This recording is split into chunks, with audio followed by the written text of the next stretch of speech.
Thank you very much, Bongiwe. Hopefully second time will be a charm. Well, we're still here at the University of Johannesburg. I'm now joined by the Registrar of the University. That's Professor Bettine van Vuuren. Good evening, Professor. Thank you for joining us on the program. Good evening and welcome to our campus. No, it's a pleasure to be here. Let's get straight with the issues around NSFAS and the allegations. I'm sure you've already seen those reports.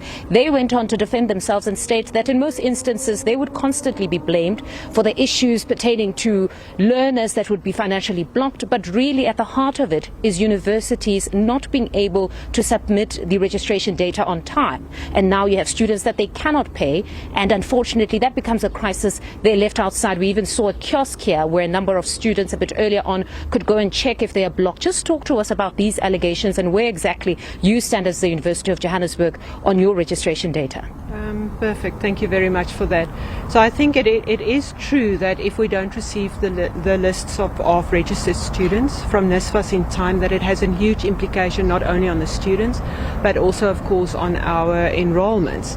What has happened this year, and we're really, really grateful, is that we've already received the lists from NSFAS for all of our undergraduate and continuing students. Those students have been financially unblocked, so they are free to register the moment that they get the letter to say that they've been unblocked and admitted to different programs.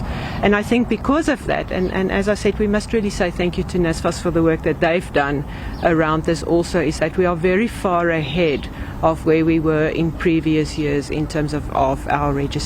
Mm-hmm. At our undergraduate level, we are already at 70% of capacity filled, and this is within the first few days. So when we say that students have been unblocked at this point, is it because now money has been forthcoming, or you've just taken the decision or made that concession that in the interim they will be unblocked even though the registration data is not complete?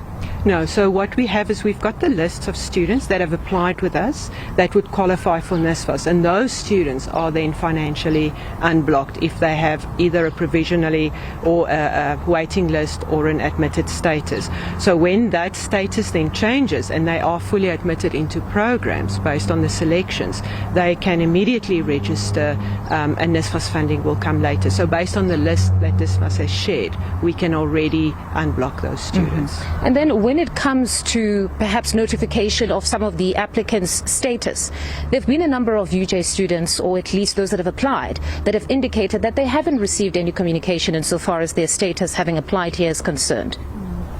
I mean, it is possible that an email ends in the spam folder or something like that, but we use various ways or means of communication. Throughout 2024, during the application period, for applicants to enter into 2025, we've sent out just shy of 2 million communications to the various applicants, and you've previously mentioned the number of applicants. We communicate via SMS, we communicate via email, we communicate via rocket mailers, so students get the same information on various platforms. And then of course what we've also done is we've set up a system at the university where they can check their status. So students can, at their own convenience, then log into the system where they've applied and check their status, and that updates every couple of minutes.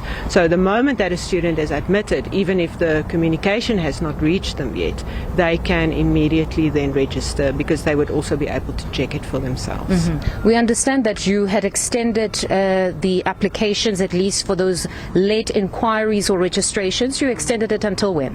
So we've already closed it, but what we did was we had it open for a week. So students can submit 2 choices, an applicant can submit 2 choices, and therefore we separate applicants from applications. But it is possible that you may be declined for both of those applications, or you simply forgot to apply, or you changed your mind, of course, and you wanted to come to the University of Johannesburg.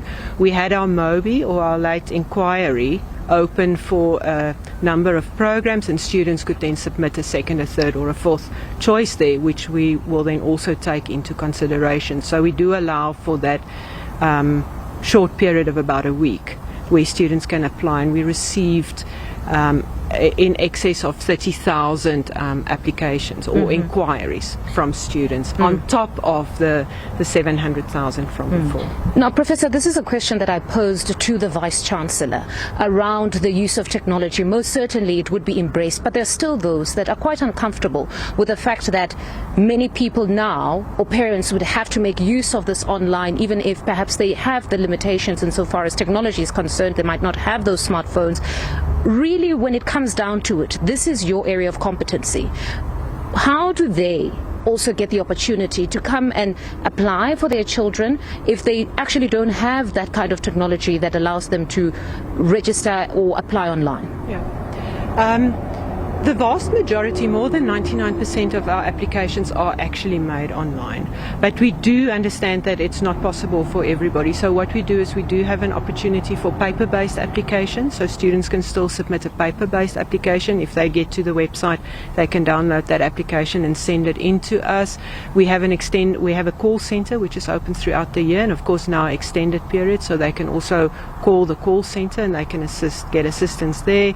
And then what we also have during this registration period on all our campuses is that we've got a tent or a registration area where we actually students can come. We don't allow walk-ins onto campus, but just off campus we set up those facilities where all the faculties, student finance, international, global engagement is there. Also, of course, a NSFAS kiosk so that we assist students there in person if they do come to campus. So we really cover from technology through to paper-based, through to actually come to campus and speak to someone here. All right, Professor, thank you very much for your time. That is the Registrar of the University of Johannesburg, Professor Bettine van Vuuren, speaking to us there. In just a short bit, we'll actually be joined by the SRC because there's still a lot of issues, specifically when it comes to the financing of students. Ever so often with the issues of NSFAS, you have children that would either be camping, sleeping at libraries, quite a lot that happens, and really this is what the SRC would be seized with, Bongiwe. So we're speaking to them to find out how they're going to come to the aid of these learners that are making their way here for the first time at UJ, and unfortunately beyond being excited about getting the education they so deserve, there's also the situation of funding. So there might be a rude awakening for some of those students. So we're speaking to the SRC to find out how they will be assisting the students. It's back to you in studio.